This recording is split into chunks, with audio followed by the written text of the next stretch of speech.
Video শুরুটা দেখেই বোঝা যাচ্ছে আজকে কী রেসিপি শেয়ার করতে চলেছি। আজকে ছোট থেকে বড় এবং আমার তোমার সকলের ভীষণ প্রিয় ফ্রাইড রাইস রেসিপি শেয়ার করব। ফ্রাইড রাইস রেসিপি কোনো নতুন কোনো রেসিপি না, কিন্তু এইসব রেসিপি কখনো পুরনোও হয় না, যুগে যুগে চলে আসছে। আর সবসময় আমরা মানে যে কোনো অকেশন হলে আমাদের কিন্তু প্রথম মাথায় আসে আগে ফ্রাইড রাইস, তারপরে বিরিয়ানি। তো সেই রেসিপি আজকে শেয়ার করব। ফ্রাইড রাইস কিন্তু একটা ইন্দো চাইনিজ রেসিপি, তবে এটাকে আমি একটুখানি আমার মতো করেই করেছি, একদম ঘরোয়াভাবে। তো দেখে নাও যে আমি কিভাবে আজকে রেসিপিটা করেছি। আশা করি আমার অন্যান্য ভিডিওগুলোর মতো এই রেসিপিটাও তোমাদের অনেক ভালো লাগবে। নমস্কার, আমি অন্তরা চলে এসেছি বারাসাত থেকে। আজকে তোমাদের সাথে মিক্সড ফ্রাইড রাইস রেসিপিটা শেয়ার করব। তার জন্য আমি এখানে যতটুকু লাগবে বাসমতি চাল, আমি সেটাকে ভালো করে 1 ঘন্টা মতো ধুয়ে একটু স্টেনারে দিয়ে জল ঝরিয়ে দিয়েছি। এদিকে একটা হাঁড়িতে বেশ অনেকটা জল দিয়েছি। জল দেওয়ার পর তার মধ্যে লবণ দিয়ে আর অল্প একটুখানি সাদা তেল দিয়ে দিয়েছি, দিয়ে জল ঝরানো ভাত চালটা দিয়ে ভালো করে ফুটিয়ে গ্যাসের ফ্লেমটা বন্ধ করে রেখে দিয়েছি। বন্ধ করে রেখে দেওয়ার পর 10 মিনিট বাদে আর একবার ফুটিয়ে দেখে নিয়েছি যে চালটা কতটা হয়েছে।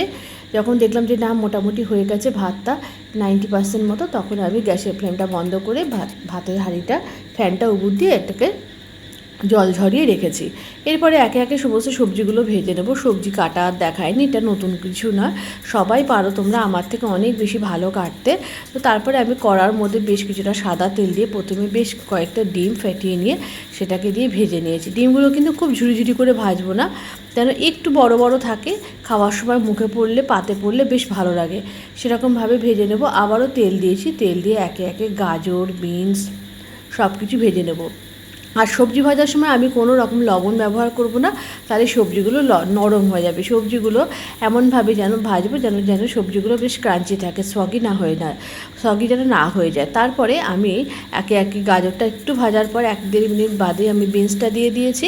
আর সব সবজিগুলো কিন্তু একটু লম্বা মানে জুলিয়ান কাট করে কাটতে হবে, তাহলে দেখতে ভালো লাগে। তারপরে দিয়ে দিয়েছি 2 রকম ক্যাপসিকাম, লাল আর সবুজ। তোমরা তোমাদের পছন্দ মতো যে কোনো ধরনের সবজি এর মধ্যে অ্যাড করতে পারো, ফুলকপি দিতে পারো, বাঁধাকপি দিতে পারো। তো আমি আজকে এই সবজিগুলো দিয়েই করেছি। দেখো সবজিগুলো কিন্তু বেশ ক্রাঞ্চি আছে, এইভাবে তুলে নিয়েছি, আর কোনো রকম লবণ কিন্তু ব্যবহার করিনি। সবজিগুলো তুলে নেওয়ার পর এরপরে আমি কড়াটা চেঞ্জ করে নিয়েছি। এরপরে একটা বড় কড়া নিয়েছি, যেহেতু এবারে সমস্ত কিছু মেশাবো। আবারও সেই কড়ার মধ্যে অল্প একটুখানি সাদা তেল দিয়েছি, আমি কোনো ঘি ব্যবহার করিনি। কয়েকটা গোলমরিচ ফোড়ন দিয়েছি, তারপরে কিউব করে কেটে রাখা পেঁয়াজগুলোকে দিয়ে দিয়েছি। পেঁয়াজগুলো হালকা করে ভেজে নেওয়ার পর মানে কড়াতে দিয়ে তারপরে এর মধ্যে দিয়ে দিয়েছে বেশ কয়েকটা কারি পাতা দিয়েতে একটা সুন্দর ফ্লেভার আসবে। আমি অন্য সময় রসুন দিই, কিন্তু আজকে যেহেতু কারি পাতা দিয়েছি তাই আর রসুনটা ব্যবহার করিনি। এরপরে ভেজে রাখা সমস্ত সবজি দিয়ে দিয়েছি। এরপরে স্বাদ অনুযায়ী কিন্তু আমি নুন দিয়েছি আর চিনি দিয়েছি। রাখতে হবে, আমি কিন্তু ভাত রান্না করার সময় তো লবণ দিয়েছিলাম, তাহলে বেশি লবণ যেন না হয়ে যায় সেটা একটু টেস্ট করে দিতে হবে। তারপরে সবজিগুলো একটু নাড়াচাড়া করে সমস্ত নুন আর চিনি দিয়ে মিশিয়ে নেওয়ার পর এর মধ্যে রান্না করে রাখা ভাতটা দিয়ে দিয়েছি। ভাতটা দিয়ে খুব ভালো করে নাড়াচাড়া করে আর কিছুই না মেশাতে হবে। ফ্রাইড রাইস তো তোমরা বানাতে জানো, কিন্তু এমন অনেক নতুন গৃহিণীরা আছে যারা নতুন রান্না শিখছে, তাদের জন্য রেসিপিটা। তারপরে দেখো ভালো করে নাড়াচাড়া করে সমস্ত রাইসটাকে ওপর নিচ করে ভালো করে মিশিয়ে নিতে হবে। এই ভাতটা যত ভালো করে মেশানো যাবে ততই কিন্তু রাইসটা খেতে ভালো হবে। রাইসটা একেবারেই মোটামুটি রান্না হয়ে গেছে। এবার সব শেষে আমি এর উপর দিয়ে দিচ্ছি একটুখানি ঘরে তৈরি করা শাহি গরম মশলা। দেওয়ার পর খুব ভালো করে নাড়াচাড়া করে রাইসটা একেবারেই রেডি হয়ে গেছে। আর কিছু না, এরপরে গরম গরম সার্ভ করব। কেমন লাগলো আজকে এই মিক্সড ফ্রাইড রাইস রেসিপিটা অবশ্যই জানাবে। তোমরা কিন্তু এর মধ্যে চাইলে চিকেনের টুকরো দিতে পারো, তোমরা এর মধ্যে দিতে পারো হচ্ছে চিংড়ি মাছ, তোমাদের পছন্দ মতো যে কোনো কিছু এর মধ্যে দিতে পারো। তোমরা কিন্তু চিকেন সসেজও এর মধ্যে ব্যবহার করতে পারো, খুব ভালো লাগবে। তারপরে সমস্ত কিছু একেবারে একটা বোলের মধ্যে সাজিয়ে নিলাম। ফ্রাইড রাইসটা কেমন লাগলো বলো, অবশ্যই কিন্তু জানাবে যদি ভালো লেগে থাকে।